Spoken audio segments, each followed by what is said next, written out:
우리 하나님 말씀 같이 보겠습니다. 사무엘하 6장 16절에서 23절까지입니다.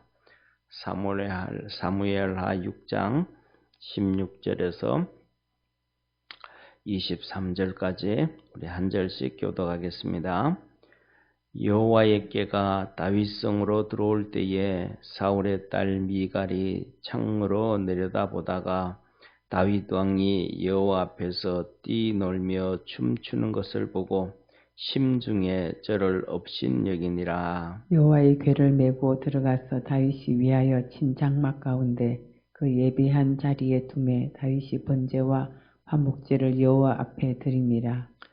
다윗이 번제와 화목제 드리기를 마치고 만군의 여호와의 이름으로 백성에게 축복하고 모든 백성 곧 온 이스라엘 무리에 물은 남녀하고 떡 한 개와 고기 한 조각과 금포도떡 한 덩이씩 나눠주매 모든 백성이 각기 집으로 돌아가니라. 다윗이 자기의 가족에게 축복하려 돌아오매 사울의 딸 미갈이 나와 다윗을 맞으며 가로되 이스라엘 왕이 오늘날 어떻게 영화로우신지 방탕한 자가 염치 없이 자기의 몸을 드러내는 것처럼 오늘날 그 신복의 계집종의 눈앞에서 몸을 드러내셨도다. 다윗이 미갈에게 이르되 이는 여호와 앞에서 한 것이니라. 저가 내 아비와 그 온 집을 버리시고 나를 택하사 나로 여호와의 백성 이스라엘의 주관자를 삼으셨으니 내가 여호와 앞에서 뛰놀리라. 내가 이보다 더 낮아져서 스스로 천하게 보일지라도 내가 말한 바 계집종에게는 내가 높임을 받으리라 한지라. 그러므로 사울의 딸 미갈이 죽는 날까지 자식이 없으니라. 아멘. 오늘 이제 이 본문 말씀을 보면 다윗이 너무너무 기뻐하는 거예요. 뭐냐면 이제 하나님의 법궤가 예루살렘으로 온단 말이에요. 하나님의 법궤가 예루살렘으로 왔다. 이 말은 하나님의 성전이 예루살렘에 지어졌다. 이 말입니다. 다시 말하면 성전이 지어졌다라는 것은 하나님의 집이 완공됐다는 것이고요. 법궤가 들어왔다라는 것은 하나님이 이제 오셨다 이 말입니다. 그러니까 다윗이 얼마나 좋겠어요. 그 꿈꾸던 모든 일들이 다 이루어졌단 말이에요. 그래가지고 이 법궤가 보세요. 이 법궤가 들어올 때 쉽게 들어오는 거 아니었잖아요. 우사가 죽임을 당하기도 하고, 그 다음에 다윗이 이 법궤가 움직일 때 6발걸음 가고 번제와 화목제 드리고, 또 6발자국 가고 번제와 화목제 드리고, 이러면서 그 먼 행로를 들어왔으니까 다윗이 얼마나 좋아하겠어요. 다윗이 정말로 기뻐했단 말이에요. 그래가지고 막 춤을 췄어요. 너무 글쎄 저는 이해가 안 돼요. 뭐가 이해가 안 되냐면 뛰놀며 춤췄다 그러는 말이고요. 뛰놀며 춤췄다. 보통 어른들은 뛰놀며 춤추는 경우가 거의 없어요. 뭐냐면 아이들은 막 뛰놀면서 춤추는 경우가 있는데 이 다윗이 뛰놀며 춤췄다 그러는데 어떤 모습인지는 전혀 이해를 못 하겠어요. 하여튼 다윗은 뛰놀며 너무 좋아서 펄쩍펄쩍 뛰면서 막 춤추고 하나님의 법궤가 들어왔다. 드디어 하나님이 오셨다. 너무너무 좋아한 거예요. 그 모습을 이제 미갈이 이렇게 궁궐이니까 높잖아요. 또 그러니까 이렇게 보니까 그 앞 막 다윗이 막 춤추면서 너무너무 좋아하는 거예요. 그걸 보고 미갈이 다윗을 업신여겼어요. 업신여겼어요. 채통도 안 맞게 말이지. 저 왕이 저게 뭐냐고. 그러면서 막 그냥 이 비난을 속으로 비난을 했어요. 속으로 비난을 했어요. 그래서 이제 그리고 비난을 했는데 여기서 끝났더라면 속으로 그렇게 비난을 하고 끝났더라면 참 좋았을 텐데 미갈이 여기에서 한발자죽 떠나간 거예요. 이 한발자죽이 뭐냐면 이제 다윗이 다 축복을 하고 다윗이 다 축복을 하고 하나님 앞에 이제 하나님의 성전 이게 장막도 지어놨으니까 하나님의 장막이 출애굽할 때 모세가 지었던 거하고 똑같이 이제 예루살렘에 지어가지고 법궤를 옮겨놨단 말이에요. 그러니까 이 성막은 다 지었는데 법궤를 못 옮겼으니까 다윗의 마음이 얼마나 그냥 막 마음이 졸여지겠어요. 쉽게 말하면 이거하고 똑같아요. 우리가 뭐냐면 지금은 좀 덜, 지금도 그렇겠지만은 옛날에 아파트 분양을 하잖아요. 아파트 분양하면 돈은 다 냈는데 입주를 안 시켜줘. 그럼 속 탈까요? 속 안 탈까요? 돈은 다 냈는데 입주 안 시켜주면 막 속 타잖아요. 매달 이자는 나가야 되고 이쪽 집에서는 뭐 전셋집에서는 나가라 그러고 이 돈 갖다가 또 저기 넣어야 되고 하는데 이게 일이 안 되면 정체가 되면 막 속 타잖아요. 그래가지고 회사에 가가지고 왜 그러냐고 그랬더니 아니 아무런 문제가 없다고. 그런데 준공도 안 떨어지고 막 이게 이 문제 되면 참 힘들잖아요. 그 똑같은 현상이에요. 다윗이 하나님의 성막 이 장막을 다 지어놓고 다 해놓고 이제 법궤만 딱 들어오면 되는데 우리가 다 분양 다 받았으니까 돈도 다 냈으니까 이사만 가면 되는데 이사 못 가듯이 하나님의 법궤가 들어오기만 하면 되는데 안 들어오니까 이게 얼마나 좋아요. 그러니까 막 이제 들어왔단 말이야. 하나님 법궤가 하나님 오신 거예요. 그러니까 너무너무 좋아서 막 뛰어놀고 막 신나가지고 가서 이제 하나님 앞에 번제를 다 드렸어요. 번제를 드리고 화목제를 드리고. 왜냐하면 번제는 모든 제사 중에서 번제가 중심이에요. 모든 제사 중에 번제가 중심. 이제는 내가 알고 지은 죄, 모르고 지은 죄, 그 다음에 또 하나님 앞에 나아갈 때, 뭐 하여튼 모든 죄의 중심이 번제예요. 그래서 번제를 드리고 소제를 드리고 번제를 드리고 화목제를 드리고 이 번제가 항상 중심이에요. 그래서 이 다윗이 하나님 앞에 가서 이제 번제와 화목제를 드렸어요.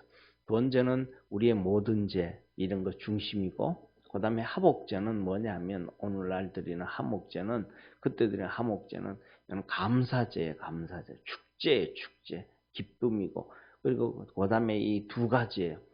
축제와 기쁨이고 그 다음에 내게 어려움이 있든지 어려움이 없든지 간에 사람에게는 소원이 있잖아요. 소원. 하나님 이렇게 되기를 원합니다 하면 그 소원을 하나님 앞에 내놓는 예배가 바로 뭐냐 하면 이 화목제, 소원과 감사 이 대표적인 게 화목제예요. 그러니까 법궤가 들어왔으니까 너무 감사하잖아요.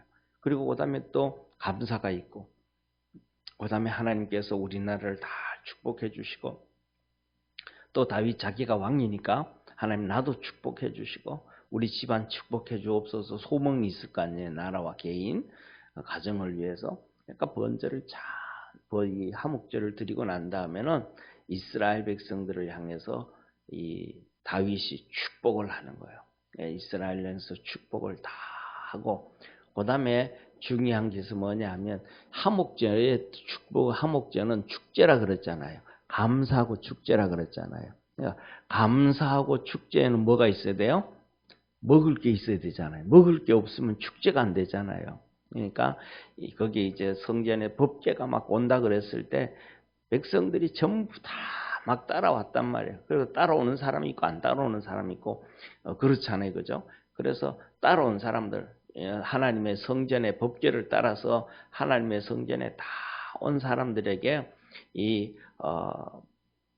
그 많고 많은 이 백성들에게 성전에 따라온 백성들에게 이 다윗이 이게 떡이라 그랬는데 원문은 그들은 빵을 먹으니까 이따만한 빵 하나씩 하고 그 다음에 또 고기 한 조각이라 그랬는데 고기 한 근하고 그 다음에 건포도 한 덩어리 하고 이것을 다 나눠준 거예요.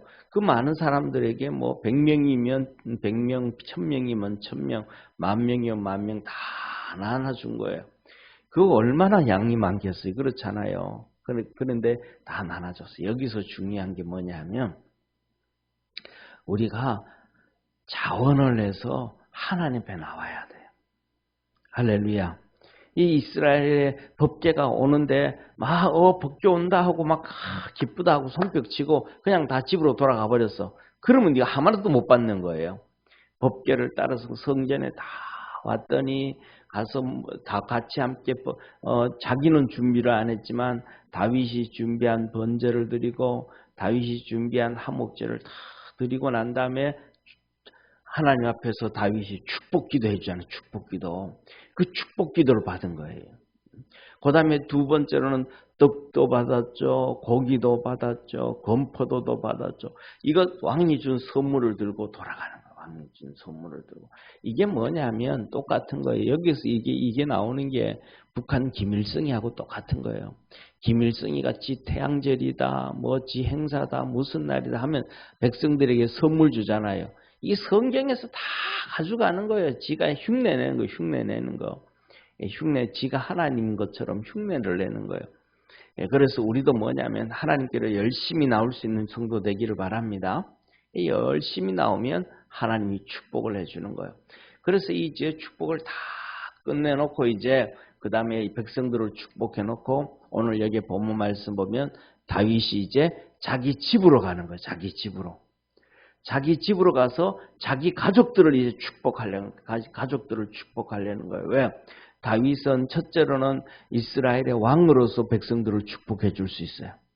그 다음에 두 번째는 다윗은 하나님의 선지자 중에 한 명이란 말이에요. 그러니까 선지자로서 축복해 줄 수 있어요. 그리고 그래서 이 두 가지로 이스라엘 백성을 축복해 줄 수 있는데 다윗은 또 집에 돌아온 뭐예요? 가장으로서 아내를 축복하고 자녀들을 축복해 주는 것이 하나님의 특권이라 이 말이에요. 특권. 그 다윗이 첫째로는 왕이고 두 번째로는 하나님의 종이고 선지자, 그 다음에 세 번째로는 하나님께서 가장으로 세워놓은 가장으로서의 축복이란 말이에요. 이게 누구예요? 똑같아요. 아브라함도 그랬어요. 이삭도 그랬어요. 야곱도 그랬어요. 전부 다 그랬단 말이에요. 그러니까 야곱이 그 축복권을 다 가지고 있으니까 세상으로 그 잘 나가던 요셉 있잖아요. 총리가 아버지 앞에 가서 머리를 들어미면서 아버지 축복해 주세요. 아들들을 데리고 와서 축복해 달라 그러잖아요. 이게 뭐냐면 가장으로서 축복인 거예요. 그래서 축복하러 집에 들어왔는데 미갈이 초를 치는 거예요. 미갈이 자기 마누라가 초를 치는 거예요. 아니 축복하러 왔으면 기분 좋아요, 안 좋아요? 지금 다윗의 기분이 막 하늘을 찔러 올라간단 말이에요. 그래서 뭐냐면 기분을 좋게 해줘야 하나님의 축복이 많은 거예요. 그게 그래서 뭐냐면 성경에서도 보면 하나님께서 뭐랄까, 이 주의 종들이 하나님의 일을 할 때 힘들게 하지 말아라. 힘들면 기분이 나쁘고 어렵고 하면 축복이 제대로 안 된다. 기분이 좋아야 축복이 되지. 다시 말하면 기분이 좋을 때는 아이들한테 용돈 잘 줘요, 안 줘요? 잘 주잖아요. 근데 기분 나쁠 때 용돈 달라고 뭐라 그래? 야단치고 혼내주잖아요. 그러니까 똑같은 거예요. 다윗이 막 기분이 너무너무 좋은 거예요. 기분이. 이 법궤가 들어왔고 하나님의 성전에 있다. 자기를 위해서 하나님의 성전을 지었던 게 다 돼가지고 이제 백성들에게 고기도 한 건씩 주고 빵도 주고 그 다음에 건포도도 주고 했으니까 기분 좋아가지고 이제 마지막으로 오늘 이제 우리 집에 들어가서 우리 마누라들하고 그 다음에 자식들한테 축복하면 된다. 이러고 탁 집에 들어온 거예요. 그런데 미갈이 사울의 딸이었잖아요. 미갈이. 이게 축복이 뭔지도 모르는 거예요. 그러니까 들어오자마자 축복하려고 하는데 미갈이 나와서 하는 얘기가 당신 오늘 한 행동이 너무너무 경망스러웠다. 막 왕이 돼가지고 어떻게 그렇게 춤을 추고 그냥 뛰어다니고 그렇게 경망스럽게 행동할 수 있냐. 이 계집종이 보기에도 자기를 계집종이라 그래요. 계집종이 보기에도 경망스러웠거늘 백성이 볼 때는 얼마나 경망스러웠겠냐 하면서 이렇게 질책을 갑자기 다윗이 이 소리를 들은 다음에 뭐예요? 싸늘하게 식어서 버린 거예요. 조금 전만까지도 쉽게 말하면 온도가 백도 천도가 돼가지고 축복해 주려고 막 기분이 좋았는데 이 한마디를 듣고 완전히 그냥 영하 200도 300도가 되듯이 싸늘해져 버린 거예요. 그래가지고 다윗이 말하는 거예요. 내가 춤추고 내가 기뻐한 게 사람들 앞에서 했냐? 아니라 내가 하나님 앞에서 했는가? 하나님 뭐라 그래요? 오늘 여기 있잖아요. 뛰어다니며 춤추는 거는요. 뛰어다니며 기뻐하고 춤추는 거는요. 어른들은 절대로 못하는 것입니다. 성경에 이게 나와요. 어디에서 나오냐면요. 예수님께서 마지막 십자가에 못 박히시기 며칠 전에 성전에 가서 하나님 말씀을 가르칠 때 아이들이 호산나면서 뛰어다니면서 호산나 부르면서 춤추며 기뻐했단 말이에요. 예. 그때 똑같이 바리새인들과 사두개인들은 예수님한테 하는 말이 저 아이들 좀 조용하게 해라. 뛰어다니게 하지 말아라. 그런다. 그때 예수님이 하신 말씀이 저 아이들이 저렇게 뛰어다니고 기뻐하면서 춤추면서 다윗의 자손의 찬송을 하면 여기 있는 돌들이 소리를 지른다. 그리고 주님 하신 말씀이 있어요. 어린아이 같은 신앙이 되어지지 아니하고는 너희가 천국에 들어올 수 없느니라. 이걸 미갈이 몰랐던 거예요. 미갈이. 하나님도 없고 왕이면 점잔을 떨어야 되고 왕이면 어떻게 되고 자기 생각에 빠져있는 정신 빠진 여자였단 말이에요. 정신 빠진 여자. 하나님도 모르고 신앙도 모르는 이 정신 빠진 여자. 그리고 지금 뭐라 그래요? 자기가요? 자기 계집종이라 그러는 거예요. 그러면 다윗이 높은 거예요? 계집종이 높은 거예요? 다윗이 높은 거잖아요. 그러면 조용하게 있어야 되는데 함부로 떠들었어요. 그랬더니 다윗이 뭐예요? 조금 전까지만 해도 백도 천도 축복을 하기 위해서 막 기쁨이 충만했는데 갑자기 200도 300도 영하 200도 300도로 싸늘하게 얼음이 차버리는 것처럼 그 자리에서 정색을 하면서 내가 첫째로는 하나님께 한 거다. 잘 들어라 너. 너한테 보여주려고 내가 춤추고 너한테 보여주려고 내가 노래 부르고 사람들에게 보여주려고 내가 춤추고 사람들에게 보여주고 노래한 게 아니다. 하나님께 한 거다. 잘 알아라. 둘째 이번은 더 싸늘해진 거예요. 두 번째로는 이 잘 들어라. 너들 아버지 하나님이 죽였다. 너들 형제들, 오빠들, 동생들 4명을 하나님이 다 죽였다. 그리고 그 왕위를 빼앗아서 하나님이 내게 주었다. 내가 하나님을 앞에서 안 뛰리? 내가 기뻐하지 않으리? 뭐예요? 가만히만 있었어도 되는데 그 못된 것을 끄집어내므로 말미암아 죽은 아버지가 나오는 거예요. 죽은 오라버지, 죽은 남동생들이 튀어나오게 만드는 거예요. 얼마나 비참해져요. 뭐예요? 미갈이 축복을 모르는 거예요. 축복. 하나님 앞에 기뻐하고 즐거워하는 이 축복을 모르는 거예요. 그러면서 한마디 또 합니다. 내가 지금 이거 보다가 더 천하게 보이고 더 초라하게 보여도 계집종에게는 내가 높임을 받아. 너한테는 내가 존경을 받아야 된다. 너한테는. 그래서 성경이 그러잖아요. 뭐냐면 에베소서에도 말씀하고 골로새서에서도 말씀하시기를 뭐냐면 아내들은 남편을 공경하고 존경하라 그러잖아요. 이게 하나님의 질서거든요. 근데 미갈이 비난을 해요. 그것도 뭐예요? 미갈이 다윗의 마누라였는데 사울 자기 아버지가 다른 데로 시집 보냈잖아요. 그러니까 또 시집 갔잖아요. 또 따라갔잖아요. 그리고는 그 다음에 또 다시 다윗이 데려왔단 말이에요. 그러면 무릎 꿇고 가만히 있어야죠. 절제 다윗한테 시집을 갔으면 아버지가 또 다른 데 시집 보낸다. 다윗을 죽이려고 쫓아다니면서 다른 사람한테 시집 보낸다 그러면 죽어도 깨어나거나 다른 데 시집 안 간다고. 내가 다윗한테 시집을 갔는데 왜 또 시집 보내냐고. 이게 뭔 일이냐고 하고 막 버틴게 되잖아요. 그런데 미갈이 안 버티겠어요. 또 그냥 아버지 시키는 데 시집 가버린 거예요. 그런데 다윗이 데려왔거든요.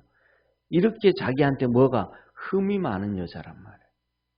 그러면 다윗 앞에서 겸손하게 있어야 되고, 그렇게 되어지면 누구한테? 하나님 앞에 겸손하게 있어야 되는데, 이 미갈이 겸손이 뭔지 모르고 하나님의 축복이 뭔지 모르고 하나님의 은혜가 뭔지를 모르는 거예요. 그래서 뭐라 그래요? 오늘 여기 본 말씀 마지막 부분, 사울의 딸 미갈이 죽는 날까지 자식이 없었다. 하나님의 축복을 모르는 여자가 돼. 축복을 모르는. 네? 가만히만 있었더라면 하나님께서 그에게 뭐해요? 어마어마하게 축복을 부어줬을 텐데, 다윗을 통해 가지고 지금 막 그냥 이스라엘 백성들을 다 축복해주고 집에 돌아와서 가족들을 축복해주려고 할 때 다윗이 얼마나 큰 축복을 주려고 그러겠어요. 엄청난 큰 축복을 부어주려고 하는데 그 마음을 차갑게 했더니 싸늘해져서 비참한 여자가, 일생 동안 비참한 여자가 돼버린 거예요. 하나님께서 우리에게 복을 주시려고 할 때도 우리가 이 미갈처럼 살아가면 안 돼. 인간이 발동이 되어지고 교만이 발동이 되어지고 이 생각이 발동이 되어지면 안 되고 하나님의 은혜가 우리 속에 나타나야 되고 신앙으로 볼 줄 알아야 되고, 다윗처럼 기뻐하고 감사하고 즐거워하고. 집에 들어오면, 집에 들어왔을 때 미갈이 이렇게, 당신 오늘 그렇게 기분이 좋았냐고, 뭐 때문에 그렇게 좋았냐고, 그렇게 막 그냥 어린아이처럼 기뻐하고 뛰어다니며 춤추고 하는 그 모습을 봤는데 그렇게 기분이 좋았냐고. 이 말 한마디 했다라면 뭐라 그래요? 내가 진짜 너무너무 좋았다. 저 성막을 짓고 하나님을 여기 모시려고 했는데 드디어 왔잖아. 얼마나 좋으냐. 이스라엘의 영광이 여기 있지 아니하냐. 그러면서 막 축복해 줄 거 아니에요. 어마어마하게 복을 줄 거 아니에요. 그런데 그걸 미갈이 못한 거예요. 이 바보같이 자기 앞에 있는 축복을 막 발로 차버리는 거예요. 뭘로? 이성이 머리가. 당신이 왕인데 점잖해야지, 점잖. 그게 그냥 뭐예요? 비참한 인생으로 만들어버린 거예요. 우리는 살아가면서 뭐냐면 하나님의 이 은혜를 모르고 하나님의 축복을 모르는 사람이 세상에 얼마나 많은지 몰라요. 깔려있어요. 깔려있어. 하나님의 축복을 모르는 사람들이. 이 다윗은 하나님의 축복을 알았어요. 그래가서 하나님의 축복을 알아서 성막을 짓고 하나님의 축복을 알기 때문에 법궤를 옮기고, 그 다음에 하나님의 축복을 아니까 그 다음에 뭐해요? 번제를 드리고 화목제를 드리고 이스라엘 백성들에게 축복해주고 떡도 주고 고기도 주고 건포도도 주고 막 이걸 한단 말이에요. 축복을 아니까. 그런데 이게 뭐예요? 하나님의 마음. 하나님이 축복을 아는 사람에게는 막 복을 주시는 거예요. 근데 축복을 모르니까 그 왕비의 자리, 그 좋은 자리에서도 그냥 비참하게 만들어버리는 거예요. 초라하게 만들어버리는 거예요. 저와 여러분은 우리 신앙생활 할 때에 하나님의 축복을 알고 하나님의 은혜를 알고 하나님께로 이 다윗처럼 나가는 우리 믿음의 성도가 되어지기를 주의 이름으로 축원합니다. 기도드리겠습니다. 전능하신 하나님 아버지, 미갈이 하나님의 축복을 몰랐습니다. 하나님의 축복은 어마어마한 건데 세상 사람들하고 똑같이 점잔을 떨어야지, 점잔을 떨어야지. 왕이면 왕같이 행동해야지 라고 떠듭니다. 하나님 아버지, 왕이 하나님 앞에서 왕이 아니고 사람 앞에서의 왕입니다. 하나님 앞에서는 어린아이요, 하나님 앞에서는 죄인이요, 하나님 앞에서는 긍휼을 입은 자요, 하나님 앞에서는 은혜를 입은 자인데 그 축복을 받은 자인데 그것을 모르고 하나님 앞에서도 왕노릇 하려고 합니다. 하나님 앞에서도 잘난 척 하려고 합니다. 그래서 하나님의 복을 받지 못하고 하나님의 저주를 받게 되어지는 경우가 많습니다. 우리는 언제든지 하나님 앞에서 죄인으로 살게 하시고 은혜를 입은 자를 깨닫게 하여 주시고 겸손한 자가 되게 하시고 그래서 하나님의 복을 받을 수 있는 축복의 성도들 되게 하옵소서. 다윗처럼 기뻐하고 감사하고 춤추고 하나님께 충성과 봉사를 다 할 수 있는 우리 믿음의 성도들 되게 하옵시고 다윗이 온 이스라엘을 축복했듯이 하나님의 축복으로 우리 믿음의 성도들이 풍성한 은혜 있게 하여 주옵소서. 구원하신 예수님의 이름으로 기도드립니다. 아멘. 하늘에 계신 우리 아버지여, 이름이 거룩히 여김을 받으시오며 나라의 임하옵시며 뜻이 하늘에서 이룬 것 같이 땅에서도 이루어지리이다. 오늘날 우리에게 일용할 양식을 주옵시고 우리가 우리에게 죄인 자를 사하여 준 것 같이 우리 죄를 사하여 주옵시고 우리를 시험에 들게 하지 마옵시며 다만 악에서 구하옵소서. 대개 나라와 권세와 영광이 아버지께 영원히 있사옵나이다. 아멘.